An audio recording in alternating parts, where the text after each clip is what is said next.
Bonjour. Il y a quelques années, alors que j'étais en pleine remise en question, je suis allée découvrir la pratique de la pleine conscience dans un village bouddhiste qui s'appelle le village des Pruniers.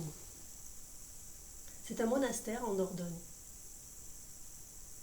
Cela fait pour moi une révélation. Là-bas, j'ai découvert la pratique de l'arrêt. S'arrêter, faire une pause. Regarder ce qui se passe en nous et autour de nous. Ce que l'on ressent, comment on respire.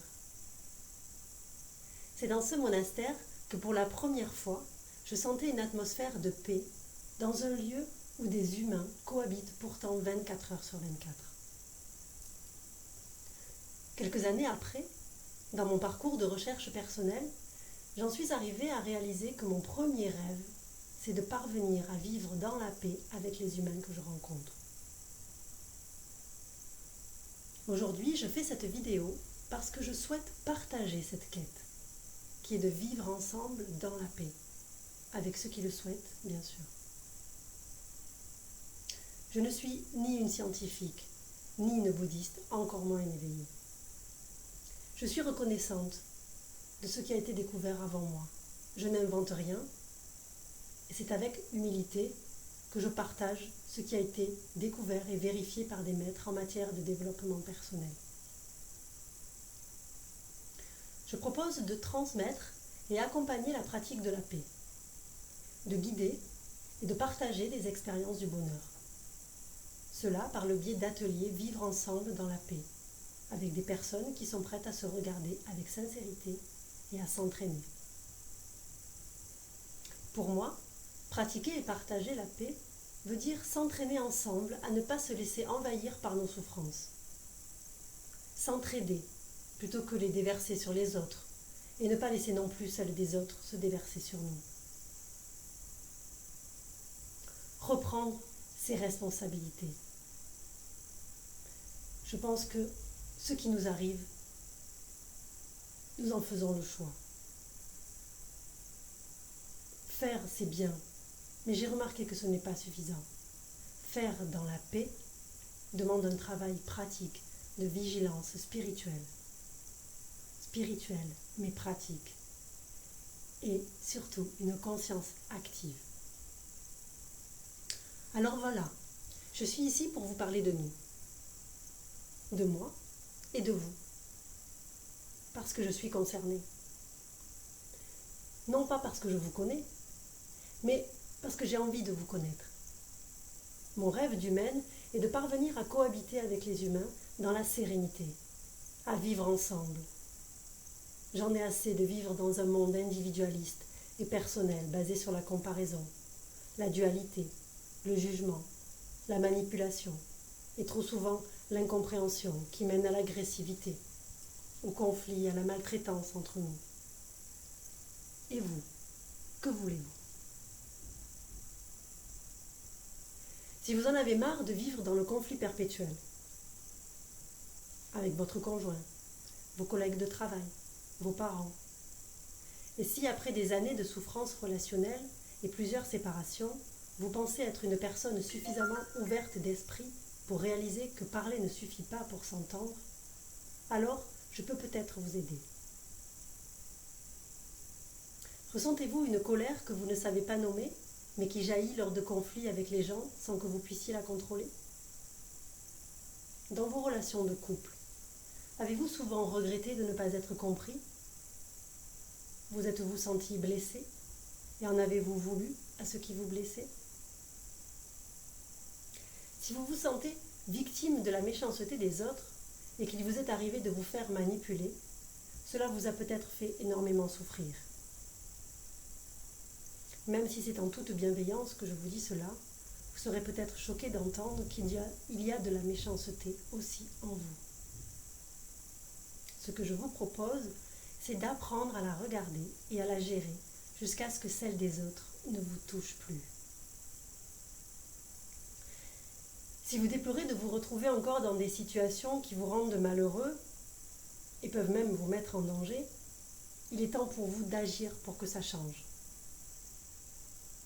Dans les relations, qu'elles soient amoureuses, familiales, amicales, communautaires ou professionnelles, j'ai pu observer que beaucoup de souffrances nous empêchent de vivre ensemble dans la paix.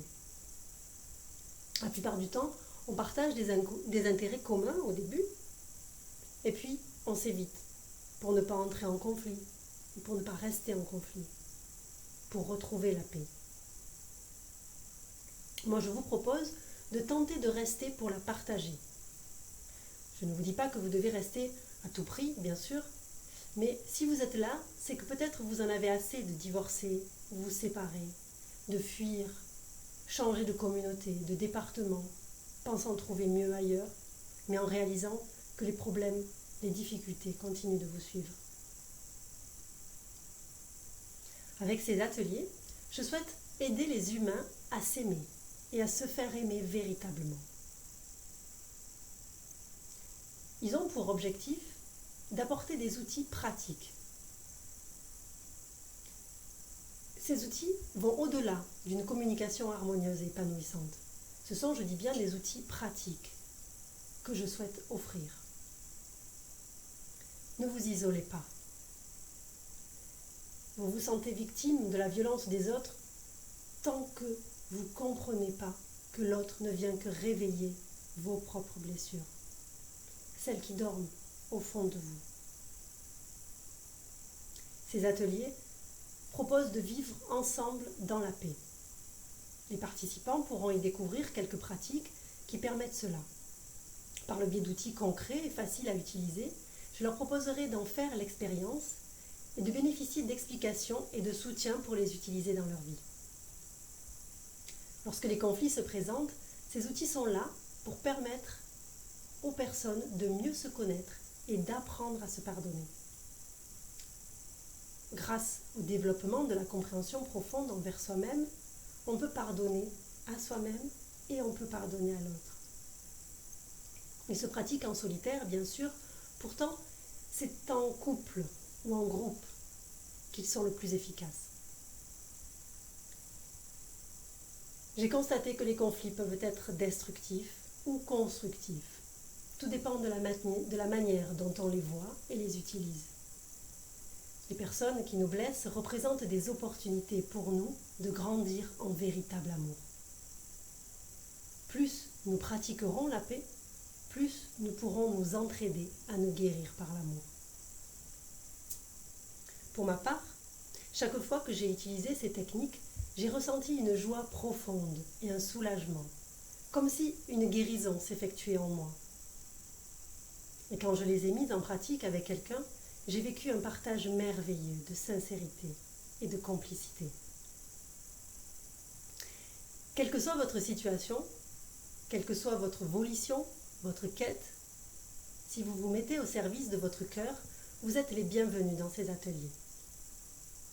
Vous pouvez me contacter sur la page Facebook Vivre ensemble dans la paix pour participer ou proposer un lieu d'accueil pour les ateliers.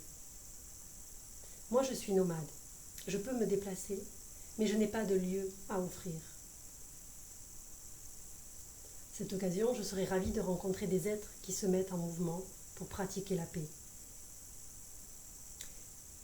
Si vous souhaitez proposer un espace propre et chaleureux, suffisamment grand pour pratiquer une relaxation en mode allongé, comme une salle de yoga par exemple, je vous propose de m'en informer sur la page Facebook Vivre ensemble dans la paix. Je ne demande pas d'argent. Pour mes prestations, il n'y a rien d'obligatoire. Je ne peux pas en donner non plus, ni pour le lieu, ni pour les repas. Tout devra être partagé. Je propose le chapeau magique. Le chapeau magique, c'est ma référence, je pourrais l'expliquer si certains le souhaitent. Mais il n'y a aucune obligation. Voilà, je vous souhaite à tous de vivre dans la paix du cœur. Et pour ceux qui le souhaitent, je souhaite un bel entraînement. Merci, à bientôt.